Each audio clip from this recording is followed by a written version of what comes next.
Assalamualaikum warahmatullahi wabarakatuh.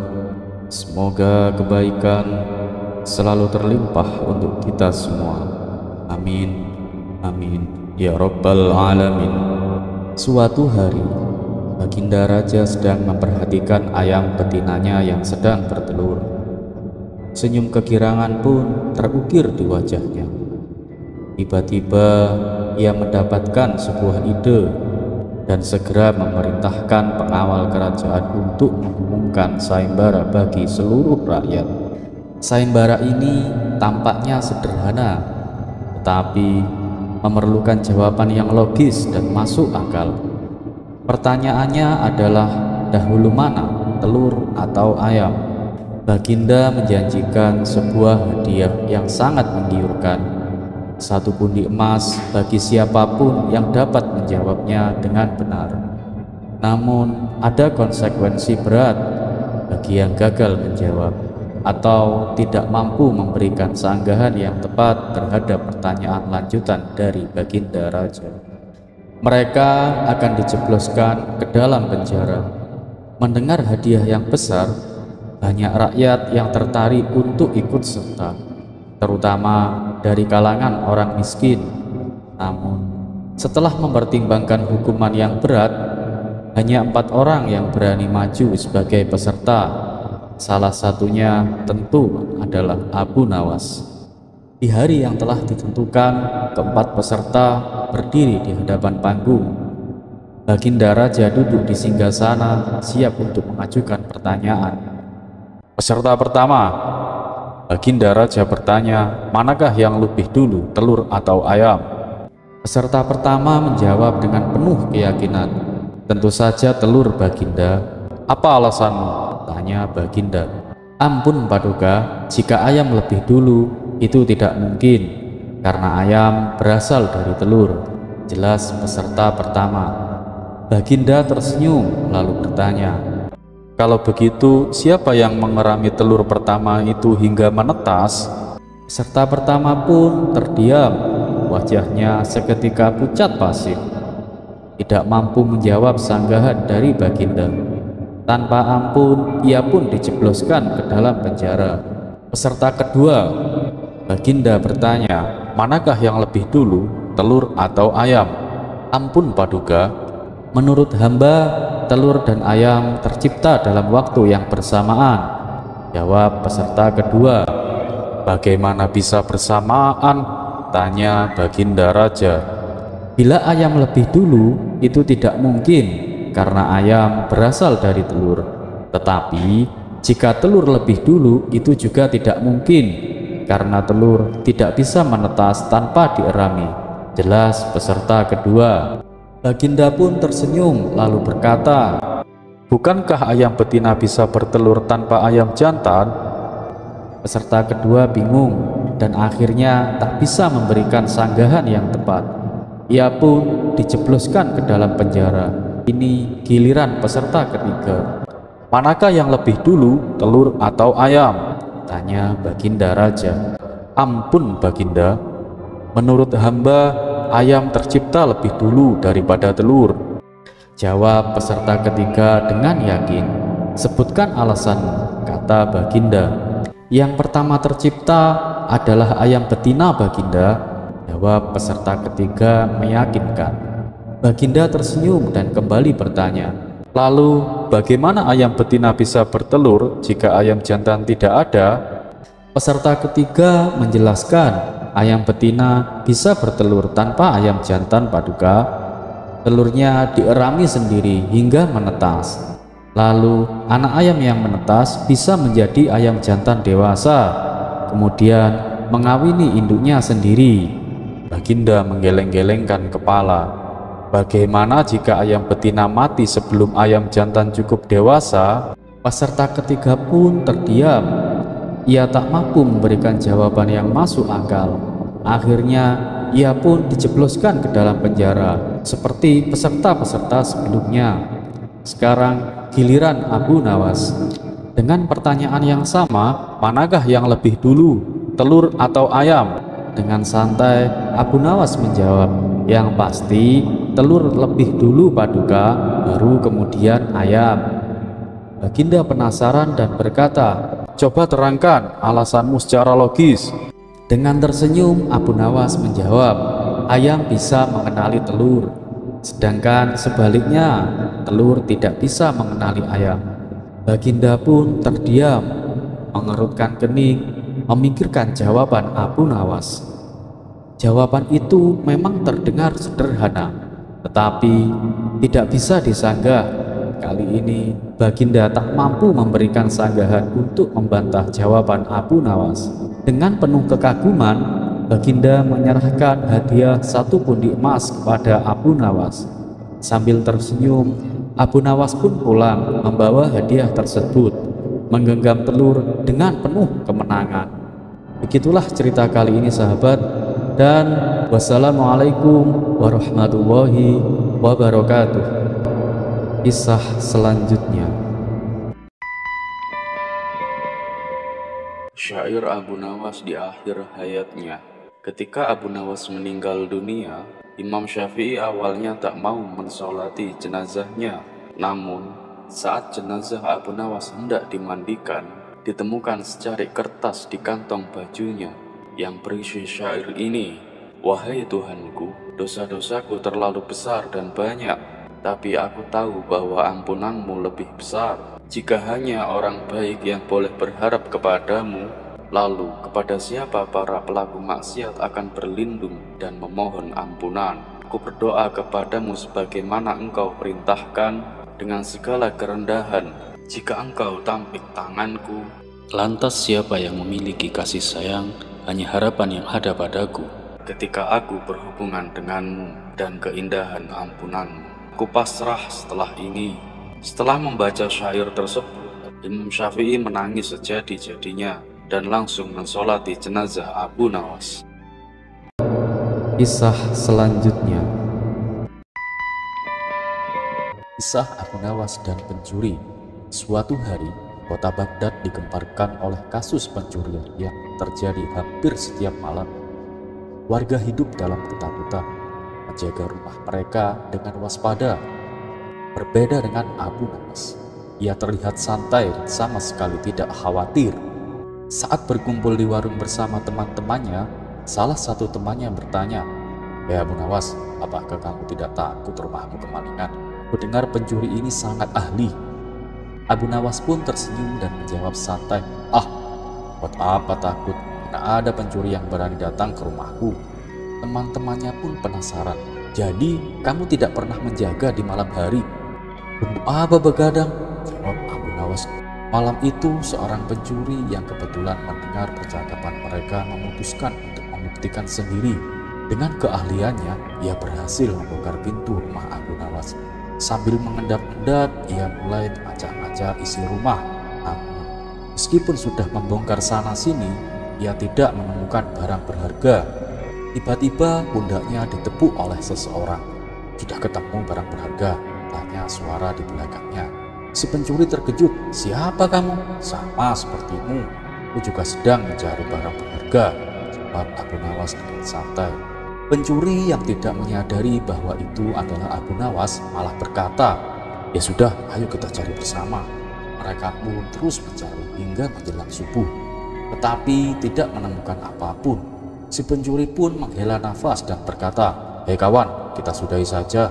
Ayo cepat pergi sebelum pemilik rumah ini terbangun. Jangan buru-buru, kita minum teh dulu, biar aku nyalakan lampu," jawab Abu Nawas. Pencuri itu terkejut. "Tunggu, kamu ini siapa sebenarnya?" Saat Abu Nawas menyalakan lampu, barulah si pencuri sadar bahwa orang di depannya adalah Abu Nawas. "Sialan, apa maksudmu melakukan ini?" tak si pencuri. Abu Nawas pun tersenyum. "Aku hanya ingin membantumu. Lagi pula, sudah bertahun-tahun aku mencari barang berharga di rumah ini, tapi tidak pernah menemukannya. Barangkali dengan keahlianmu, warisan berharga dari ayahku bisa ditemukan." Si pencuri pun mendengus kesal. "Jadi kamu memanfaatkanku?" "Ya, kurang lebih begitu," jawab Abu Nawas. "Tapi ada sisi baiknya juga. Sekarang aku bisa tahu wajah si pencuri yang selama ini meresahkan warga. Kalau ada rumah kemalingan lagi, aku akan melaporkanmu kepada Baginda Raja. Akhirnya si pencuri itu pun tidak berani lagi beraksi di kota Baghdad, dan kota pun kembali aman berkat kecerdikan Abu Nawas. Kisah selanjutnya.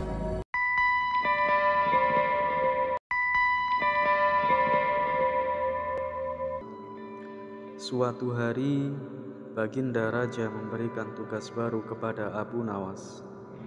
Ia diperintahkan untuk menjaga gudang penyimpanan kerajaan pada malam hari. Pekerjaan ini mengharuskannya untuk tetap terjaga sepanjang malam demi memastikan keamanan gudang.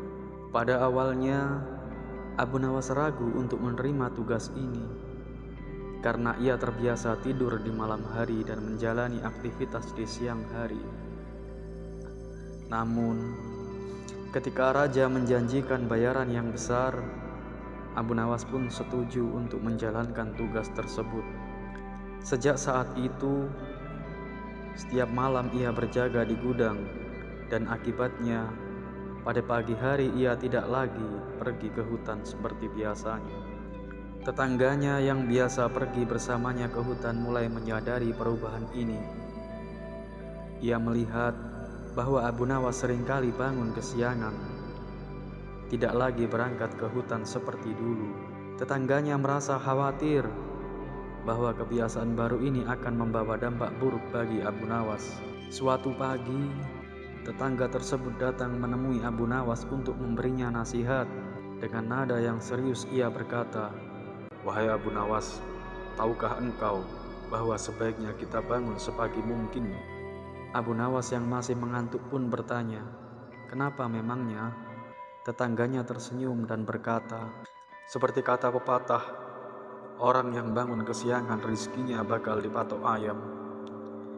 Mendengar hal itu, Abu Nawas tersenyum kecil dan menjawab, "Maaf kawan, tapi aku tidak yakin bahwa bangun pagi akan membawa manfaat untukku. Lagi pula, ayam itu kan makan cacing, bukan makan rizki manusia."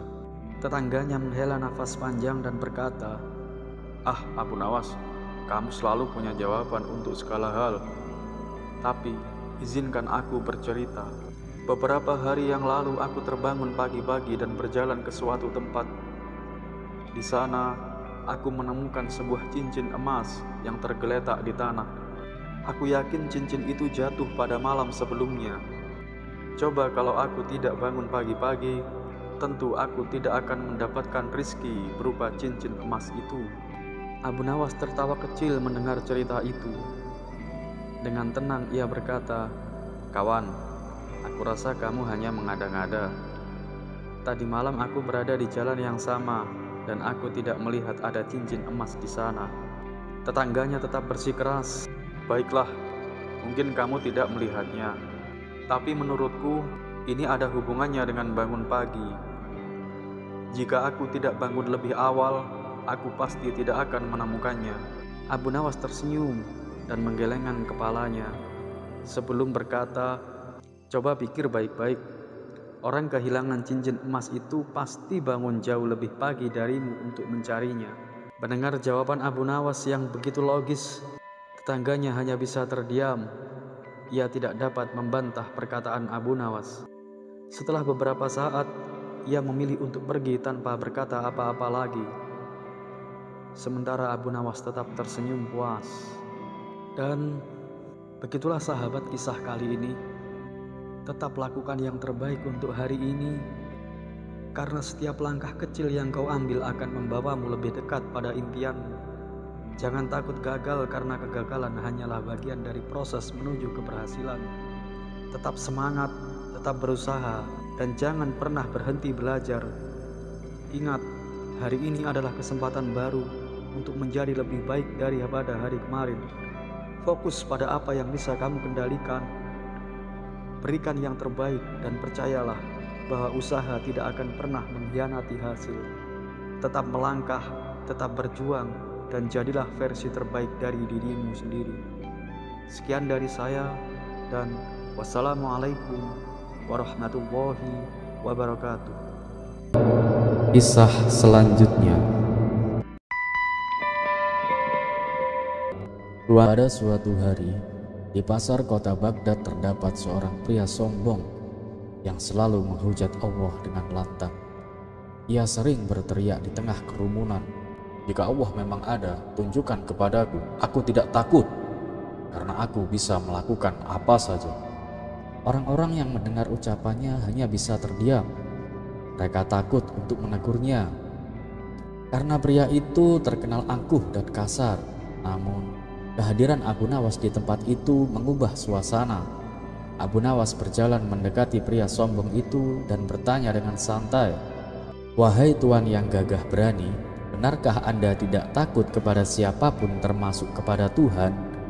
"Benar sekali," jawab pria itu dengan congkak. Abu Nawas tersenyum tipis. "Baiklah, kalau begitu aku ingin menguji keberanianmu. Minumlah racun ini," katanya sambil mengeluarkan botol kecil berisi cairan hitam pekat. Kerumunan pun langsung gempar. Semua orang menahan nafas, menunggu reaksi pria itu. Pria sombong itu tampak ragu. "Ini benar-benar racun, bukan?" tanyanya dengan nada curiga. "Tentu saja, Tuan," jawab Abu Nawas meyakinkan. "Hanya orang yang percaya kepada Allah yang bisa selamat setelah meminumnya." Mendengar itu, pria tersebut mendelik, "Kalau begitu minumlah duluan, baru aku percaya." Abu Nawas mengangguk dengan tenang. Ia membuka botol itu, menuangkan cairan hitam ke tangannya, lalu meminumnya dengan santai. Bahkan ia berpura-pura menikmati dan berkata, Rasanya enak seperti madu." Orang-orang tercengang. "Wah, selamat," seru mereka kagum. Tak ingin kalah, pria sombong itu akhirnya mengambil botol tersebut dan menenggak isinya dengan angkuh. Namun, begitu cairan itu masuk ke tenggorokannya, wajahnya langsung berubah. "Apa ini? Kenapa tubuhku panas sekali?" teriaknya panik sambil muntah-muntah dan memegangi perutnya. Orang-orang terkejut, sementara Abu Nawas hanya tertawa kecil. "Tuan, ini bukan racun. Ini hanya campuran jahe dan rempah-rempah. Rasa pahit dan panas itu berasal dari ketakutanmu sendiri." Pria itu terdiam, wajahnya memerah karena malu.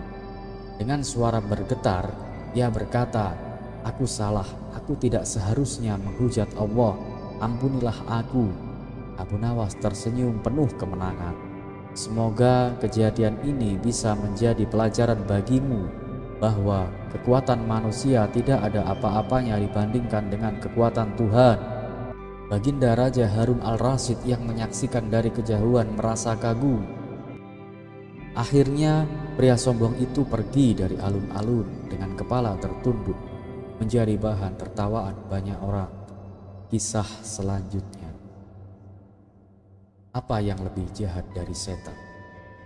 Pada suatu hari, Baginda Raja memanggil Abu Nawas ke istana dengan senyum penuh teka-teki. Baginda Raja memang gemar menguji kecerdasan Abu Nawas. "Wahai Abu Nawas, aku punya pertanyaan yang tak bisa dijawab oleh siapapun di kerajaanku.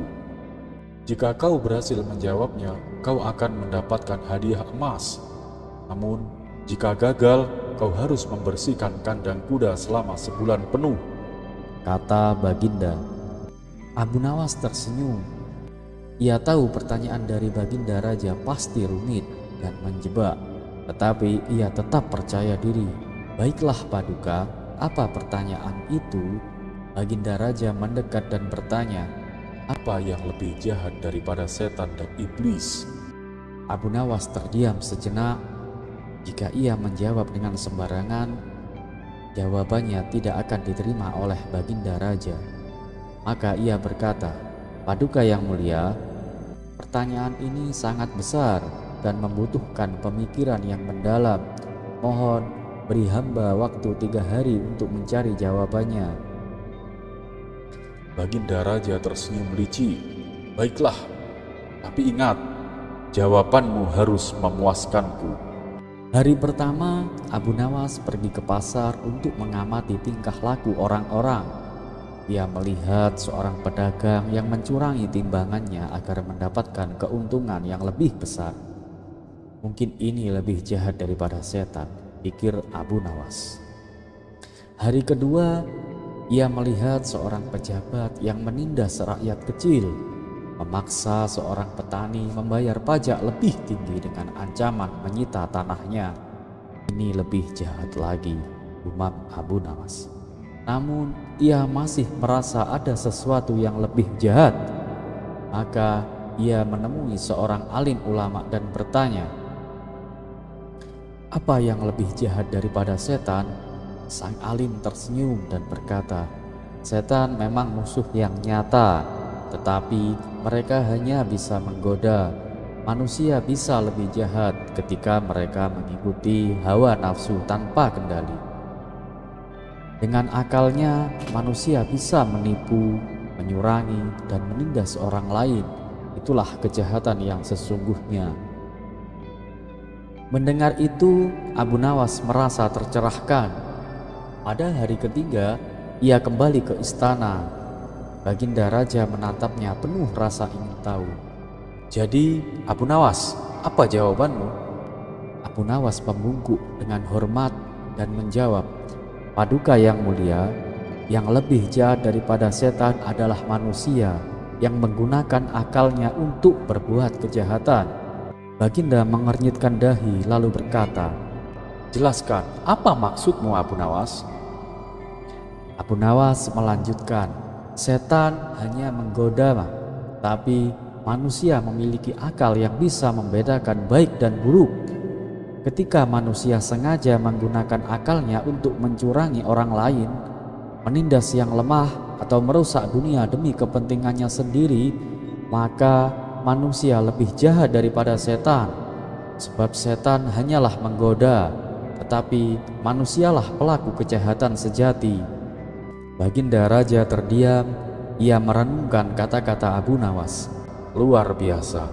Aku tidak menyangka kejahatan sejati bukan berasal dari setan, tetapi dari manusia yang tidak menggunakan akalnya dengan bijak." Para menteri dan penasehat pun mengangguk setuju. Sejak hari itu, kebijakan Abu Nawas semakin dikagumi rakyat. Kisah-kisah Abu Nawas selalu mengandung hikmah dan pelajaran yang mendalam. Ia tidak hanya dikenal karena kecerdasannya, tetapi juga karena kemampuannya memberikan pelajaran dengan cara yang unik dan menghibur. Semoga kisah-kisah ini bisa menjadi inspirasi bagi kita semua. Terima kasih dan wassalamualaikum warahmatullahi wabarakatuh. Kisah selanjutnya. Bulan Ramadan baru saja tiba dan suasana di kota pun menjadi lebih tenang. Di siang hari sudah barang tentu banyak orang yang mengurangi aktivitasnya agar tetap kuat berpuasa. Namun di antara mereka ada satu orang yang tampak bersemangat, yaitu Abu Jahil. Ia datang berlari-lari kecil menuju rumah Abu Nawas sambil tersenyum lebar. "Abu Nawas, aku menemukan cara terbaik untuk beribadah di bulan puasa." Abu Nawas yang sedang duduk santai di depan rumahnya hanya mengangkat alis. "Oh, cara apa itu Abu Jahil?" "Nah, dengar ya, aku tuh baru saja mendengar sebuah hadis yang mengatakan bahwa tidur di bulan Ramadan itu berpahala, Abu Nawas," katanya dengan penuh semangat. "Jadi aku akan tidur sepanjang hari agar aku mendapat pahala sebanyak-banyaknya." Abu Nawas pun tertawa kecil. "Oh, ya itu benar. Tidurnya orang puasa itu bisa menjadi ibadah. Tapi apakah kamu yakin dengan rencanamu itu?" "Tentu saja. Bayangkan, aku bisa tidur sejak sahur sampai maghrib. Aku tidak akan merasa lapar, tidak akan marah-marah, dan yang paling penting, aku tidak akan melakukan dosa apapun. Bukankah itu ide cemerlang, Abu Nawas?" Abu Nawas pun mengusap janggutnya dan mengangguk-angguk. Memang terdengar menarik sih. Baiklah, aku ingin melihat bagaimana hasilnya.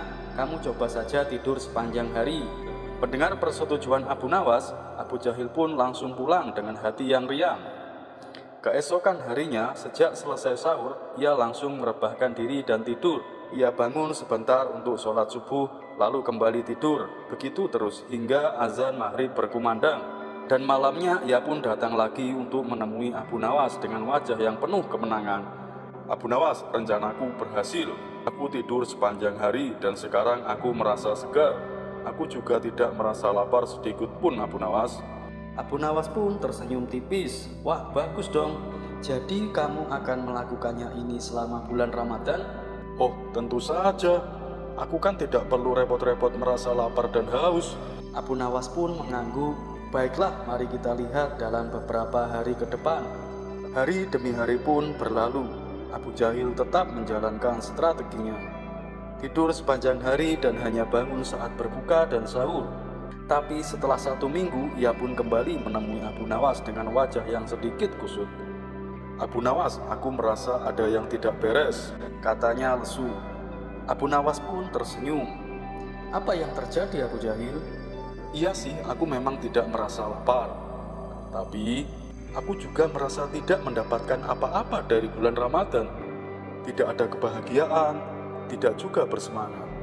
Aku hanya merasa kosong, Abu Nawas. Abu Nawas pun tertawa kecil. Akhirnya kamu menyadarinya. Tidur memang bisa menjadi ibadah. Tetapi jika kamu hanya tidur, kamu itu melewatkan banyak hal, Abu Jahil.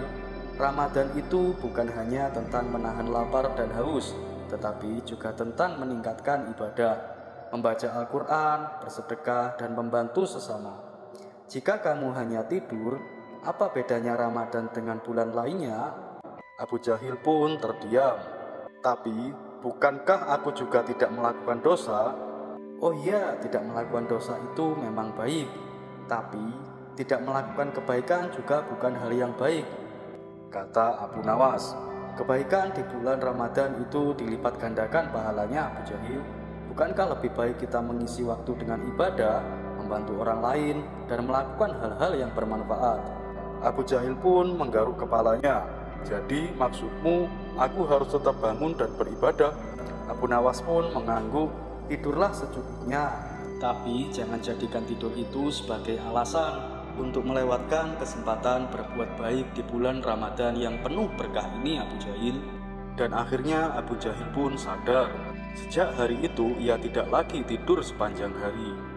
Ia mulai membaca Al-Quran, sholat dengan lebih khusyuk, dan bahkan mulai membantu orang-orang miskin di sekitarnya. Dan ketika Ramadan hampir berakhir, ia kembali menemui Abu Nawas dengan wajah yang lebih cerah. Abu Nawas, aku merasa lebih bahagia sekarang. Ramadan kali ini, aku merasa lebih berarti. Abu Nawas pun tersenyum puas. Itulah semangat Ramadan yang sesungguhnya, Abu Jahil. Bukan hanya tidur, tetapi juga berbuat baik dan meningkatkan ibadah. Dan sejak saat itulah Abu Jahil tidak pernah lagi mencoba tidur sepanjang Ramadan. Ia akhirnya mengerti bahwa Ramadan bukan hanya tentang menahan lapar dan haus, tetapi juga tentang memperbanyak amal dan kebaikan. Begitulah cerita kali ini, sahabat, dan wassalamualaikum warahmatullahi wabarakatuh.